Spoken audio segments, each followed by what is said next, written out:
déggoo xale yi nee nañ xale yi ñu ngi nii xale yow la ñuy xaar pour sëy wala bool poosu ne kaay mbay non léegi mbay sax d'accord na non léegi ma takk non léegi nga takk waaw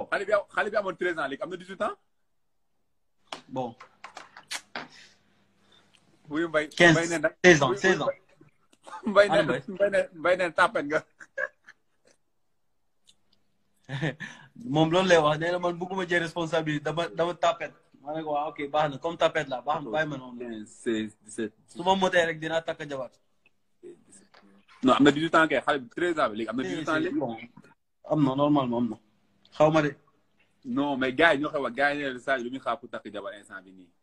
non léegi ma takk incha allah léegi may kañ waxal gars yi léegi ma takk jamil yeewu na bi man damay takkaat comme ni nga ko def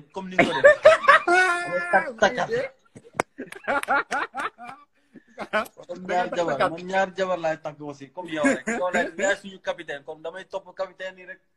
maa ngi dee lu mu capitaine yi def rek ma def ma takkaat ba da nga ñaar ngay laaj waaw 2 galons waaw comme yow rek wala nga takkandoo rek wala bon peut-être non doo xam kuy aaw kuy wala mbay maa ngi dee mbay di nga dee kay non da ngay takk mun naa takk tey après lendemain ma takkaat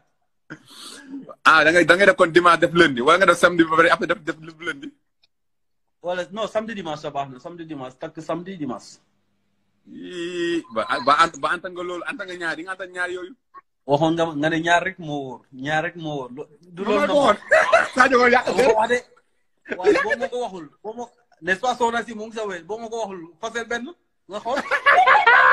fasel benn rek nga xool bu fekkee ñaar wóorul kay fasel benn nga xool non saa yaa mun yàq der yaa ma wax tout le temps nga ne ñaar rek moo wóor ba pare ngeen naan feneen wuy sama ndey mbay waxale mbay nee na wuyu mbay moo gën non maa ngi dee ana mbay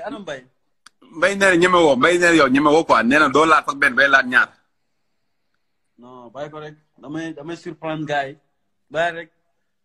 man damay takkaat mais damay bàyyi rek donc loolu boo ko defee di nga yëngal dëkk bi de. loolu laa lay wax nii. Sénégal jëm kanam. kese non